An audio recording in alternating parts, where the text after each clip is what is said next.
Okay, so today we're recounting some really unsettling experiences. Things people have gone through camping alone out in the woods.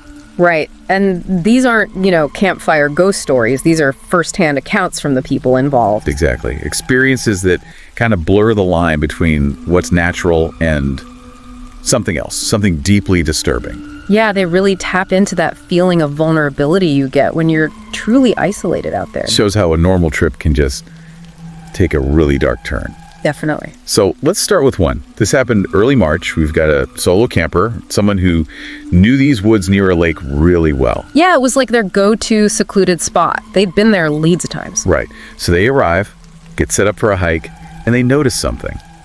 Well, something totally out of place. An old trailer, like a rugged-looking thing sort of wedged between some trees, almost hidden. And the key thing is, they knew it hadn't been there before on any previous trips. Which immediately makes it suspicious, doesn't it? It wasn't like some forgotten relic. It was new to that spot.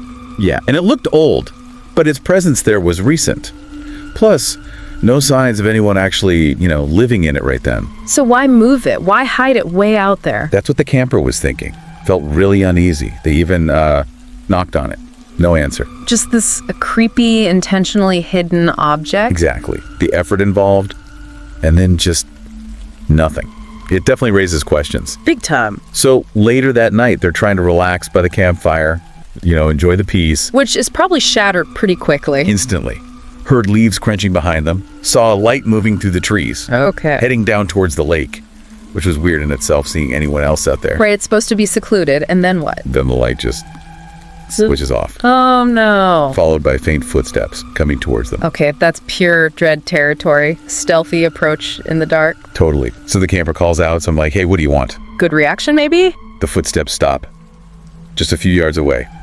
Silence. The tension. Waiting. Felt like forever, probably. Then finally, the footsteps start again, but retreating. Heading back towards where that hidden trailer was. Okay, so the camper's connecting the dots now. The trailer, the person skulking around. Absolutely. The feeling of safety, gone. Packed up right then and there. Left immediately. Don't blame them one bit. That gut feeling telling you something's wrong. So the next morning, they do the right thing, call the police, report it. What did the police find? This is where it gets even weirder. They go back out there with the officers. The trailer's gone. What? Vanished. Vanished. But there were clear drag marks, heavy ones, leading from where the trailer was all the way down to the lake. Drag marks. Into the water. Straight into the water, where they just disappeared. Okay, wait. Someone dragged a whole trailer into a lake to hide it? Or get rid of it? Seems like it. A massive effort to make it disappear completely. What could possibly have been in it? Or what was the person trying to cover up? We don't know. The trailer, its contents, the person's intentions, all a complete mystery. Left the camper completely shaken, obviously. Yeah, that's incredibly unsettling. Just no answers. Wow. Okay, let's move to the next account. This one involves someone a bit less experienced, out for what was meant to be a day hike. Right, in a less traveled area. They were thinking maybe overnight, but then reconsidered. Probably for the best, as it turned out. Yeah. So about 2 hours in, the trail kind of peters out, gets really hard to follow. Classic getting lost scenario started. Pretty much. Yeah. They realize they're probably off the path, decide to turn back. And shortly after turning around, they see it. What? A cabin, just there, in the middle of the woods. Whoa, hang on. They didn't see it on the way in. Nope. Which immediately throws them off. Confusion, unease. How could they miss a whole cabin? That's incredibly disorienting. A structure appearing out of nowhere in the woods. Look. What was it like? Looked neglected, doorless. Yeah. Peeking inside, they just saw loads of old garbage. Yeah. Kind of derelict. Okay, so already feels off. Not just unexpected, but kind of squalid. And then it gets worse. Yeah. As the camper turns to leave, they hear a noise from inside. Oh, man. They look back, and this middle-aged guy in tattered clothes comes out from behind a wall inside the cabin. And what did he do? Just stared. The camper described his expression as creepy, emotionless, blank. Yikes.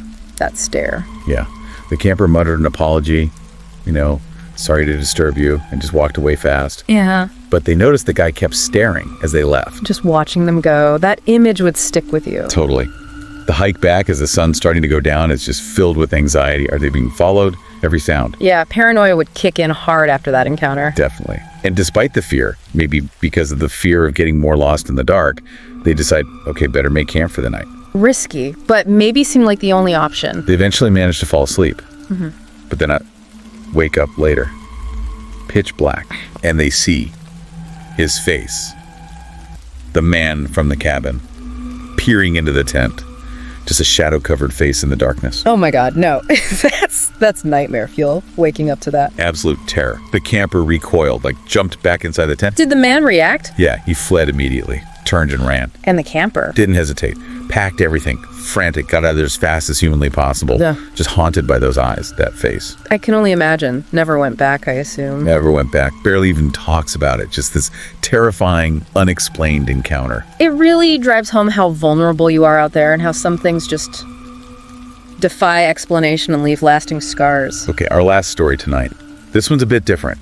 It involves two friends. College friends, right. Relatively new to camping together. Yeah. They pick a trail they know, one that's usually not too crowded. Yeah. Plan an overnight trip. Sounds pretty standard. They hike in about 6 miles, set up their tents, make dinner, build a campfire as it gets dark. Cracking open some beers, talking by the fire. Exactly. Just a normal camping night, it seems like. But the narrator, they couldn't sleep properly. Oh, why not? Didn't know why. Just kept waking up. Maybe 4 or 5 times through the night. Felt uneasy, but couldn't put a finger on it. That restless feeling, like your subconscious is picking up on something wrong. Maybe. So on the 4th or 5th time waking up, they hear it. The sound of their friend Andrew unzipping his tent. Okay, maybe just needed the bathroom or something. Maybe.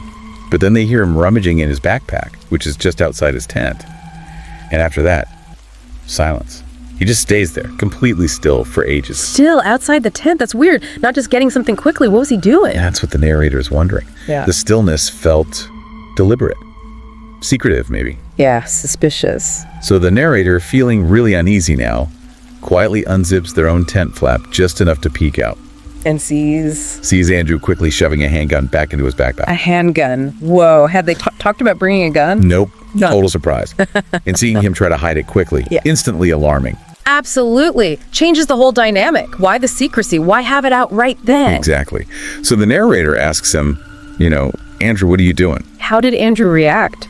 Claimed he was just getting some fresh air, but he wouldn't make eye contact. Acted really cagey, suspicious. Didn't sound convincing, that. Not at all. Then Andrew just zipped himself back into his tent. Didn't say another word. Leaving the narrator outside, completely freaked out. Totally freaked out. And thinking, what was he doing with that gun? What was he about to do? Or thinking about doing? Yeah, the lack of explanation, the suspicious behavior. Yeah. That's deeply disturbing when you're miles from anywhere with someone. So the narrator didn't go back to sleep.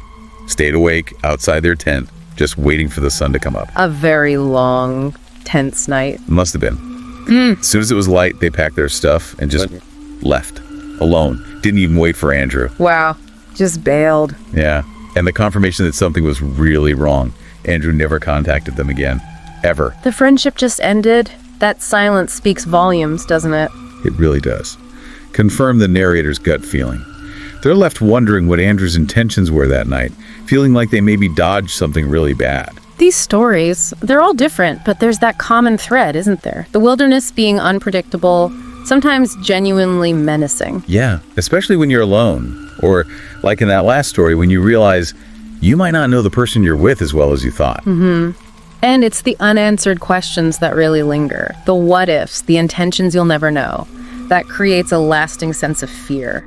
It makes you think about that vulnerability, right? When we go into these remote places, we kind of expose ourselves. Definitely.